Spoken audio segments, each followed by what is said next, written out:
Fala galera, beleza? Chegamos agora ao quinto e último episódio da nossa série Avaliação Fisioterapêutica na UTI. Vamos falar sobre testes, testar o paciente, várias escalas e formas de avaliar o paciente que vão complementar o nosso método VOT: ver, ouvir, tocar e testar.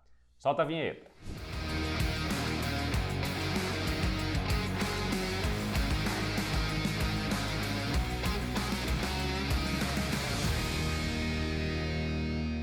E aí pessoal, eu sou o professor Daniel Lago, aqui no canal Físio na UTI, e hoje a nossa proposta é falar um pouco sobre testes que são aplicados na terapia intensiva. Testes, avaliações, escalas que são importantes para a prática do fisioterapeuta intensivista e que vão de alguma forma fechar a nossa avaliação sistematizada, que começa lá no ver e a gente finaliza no testar. Então, ver, ouvir, tocar e testar é a nossa sistematização da avaliação fisioterapêutica. Obviamente, eu não vou conseguir aplicar todos os itens do testar para todos os pacientes, mas é fundamental que você tenha conhecimento de tudo aquilo que deve ser avaliado e, naquele momento, para aquele paciente, você vai escolher certas ferramentas para otimizar a sua avaliação e ter mais informações clínicas e funcionais do seu paciente. O primeiro teste que a gente vai fazer, a primeira avaliação neste tópico, é a avaliação do nível de consciência. Obviamente, eu preciso saber o nível de consciência do meu paciente para que eu consiga pensar em determinadas condutas. Então, pacientes sedados, por exemplo, que não têm nenhum tipo de interação, as minhas condutas serão muito menos ativas. Pacientes com bom nível de consciência, com bom nível de cooperação, independente de estar ou não no suporte ventilatório mecânico, esse paciente vai receber intervenções muito mais ativas. Então, avaliar o nível de consciência é o primeiro passo quando a gente pensa em testar. E eu posso usar várias escalas para isso. Escala de Glasgow, talvez a mais comum de todas, escala de Haas, de agitação e sedação, a escala de Hansen para avaliação somente do nível de sedação, a FOR Scale, a escala FOR, que é uma escala que vem complementar aí vários pontos que ficam a desejar nas outras escalas. Então a gente tem várias opções para avaliar o nível de consciência. O score de cooperação do paciente, para saber se ele consegue realmente cooperar, entender o que eu estou falando, né, e reagir de forma adequada àquilo que eu estou propondo. Então, iniciamos a primeira parte do testar, testando, avaliando o nível de consciência. Outros itens que são importantes de serem testados no paciente na UTI são o equilíbrio, a coordenação e os reflexos. É claro que boa parte dos pacientes na UTI podem não apresentar nenhum tipo de alteração nesse sentido. Aqueles pacientes com alterações neurológicas são mais suscetíveis a ter impacto no equilíbrio, na coordenação e também nos reflexos. Então é importante que eu tenha esse conhecimento, esse entendimento de como que eu posso avaliar esses itens, como que eu posso testar esses itens para que eu tenha um diagnóstico muito mais preciso de alguma alteração funcional. Somente para paciente neurológico? Não. Qualquer paciente na UTI, especialmente aqueles que cursam com mais tempo de internação, que cursam com fraqueza adquirida na UTI, vão ter alterações nesses itens, né, no equilíbrio, na coordenação e nos reflexos. Então eu, enquanto fisioterapeuta, que me preocupo com o movimento e com a função, tenho que saber avaliar, quantificar, descrever, para que eu possa propor terapias específicas, objetivas, assertivas e direcionadas para isso. Então, por exemplo, eu posso avaliar o equilíbrio por meio do FIST, que é um score de avaliação de equilíbrio na posição sentada. Posso utilizar o score, né, a escala de Berg, né, o score de Berg para avaliação. Então, são vários recursos que a gente vai ter aí para determinar se o paciente tem algum tipo de alteração do equilíbrio. Coordenação, testes fáceis de serem realizados, índex nariz, calcanhar, joelho. E para os testes de reflexos, eu vou estimular aqueles reflexos mais comuns, bicipital, tricipital, aquileu. Então a gente tem aí, com esses testes, várias informações importantes para que a gente tenha dados clínicos que me façam pensar, além da avaliação, no diagnóstico e na prescrição da conduta terapêutica. Na terapia intensiva, é fundamental também que eu avalie a função respiratória do paciente. Então eu tenho testes para realizar isso, para poder identificar comprometimento respiratório. Posso avaliar, por exemplo, a força muscular inspiratória e a força muscular expiratória pela manovacometria.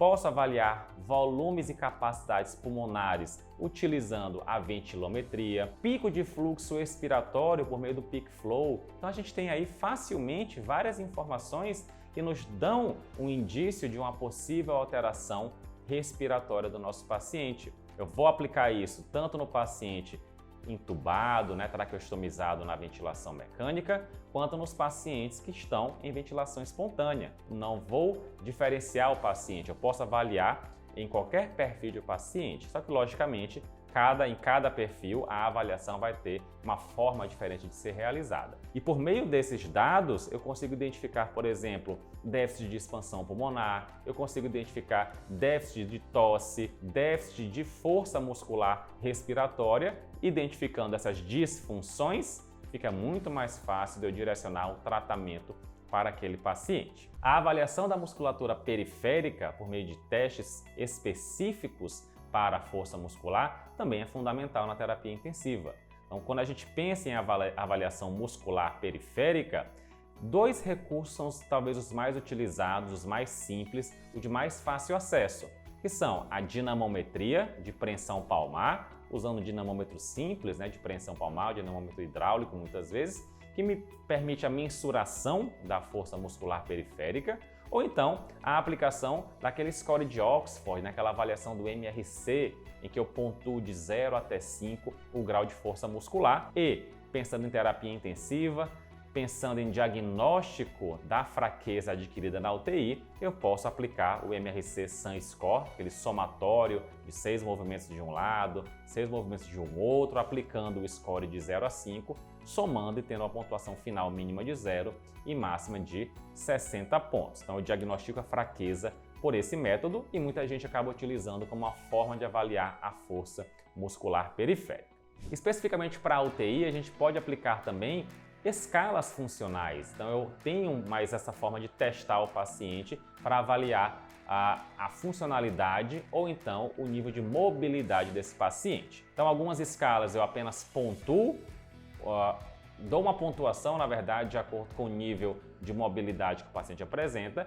E em algumas outras eu vou aplicar testes, testes mais específicos de força muscular, muitas vezes de força de avaliação respiratória, enfim, a gente tem um conjunto aí de escalas que tem testes incluídos. Na terapia intensiva a gente vai ter aí as principais, a PFIT, a IMS, a CPACS, o score de PERM, tem muitas ferramentas que a gente vai poder utilizar. A gente aborda muito bem isso dentro do nosso curso, na aula de escalas funcionais a gente fala muito bem de cada uma delas. Então a gente aprofunda isso dentro do nosso curso também, mas a gente vai aqui no YouTube deixar para vocês também alguns vídeos explicando a aplicação dessas escalas futuramente. E por fim, dentro do nosso T, do testar, vem os testes funcionais. Então, testes que vão avaliar a capacidade funcional dos pacientes críticos. Logicamente, a gente tem como padrão ouro de teste funcional, um teste cardiopulmonar de esforço, que não é algo comum na terapia intensiva, a gente não vai ter o paciente realizando um teste ergométrico ou ergoespirométrico, não é o perfil do paciente. Então a gente busca estratégias alternativas que permitam que eu tenha uma boa noção do nível funcional do paciente, da capacidade funcional do paciente. Dentre eles, talvez o mais famoso de todos seja o teste de caminhada de 6 minutos, que quando a gente pensa no ambiente de UTI, fica um pouco limitado, porque eu preciso de um espaço maior, preciso de um espaço livre de pelo menos 30 metros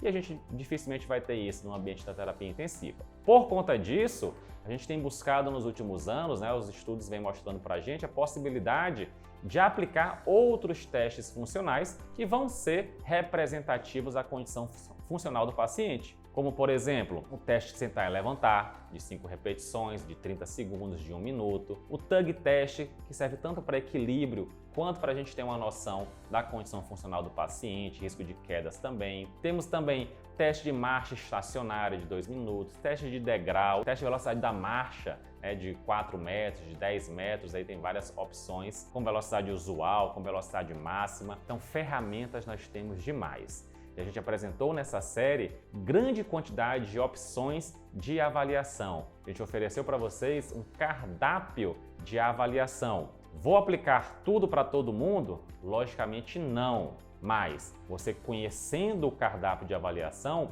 você vai saber identificar, você deve saber identificar o que é que você vai utilizar de acordo com o momento do seu paciente, de acordo com o perfil do seu paciente e de acordo com a condição clínica desse paciente. Nas próximas séries, a gente vai apresentar para vocês, de forma prática, a demonstração de várias dessas avaliações que apresentamos na série Avaliação Fisioterapêutica na UTI. Então fica ligado por aqui, curte nosso vídeo, compartilha, se inscreve no canal para ficar sempre recebendo as informações exclusivas que a gente está dando aqui para vocês. Alguma dúvida em relação a esse conteúdo? Deixa aqui nos comentários. Se quiser deixar algum elogio também, a gente vai agradecer muito. A gente vai finalizar então aqui a nossa série Avaliação Fisioterapêutica na UTI. A gente se encontra na próxima oportunidade. Valeu, tchau, tchau!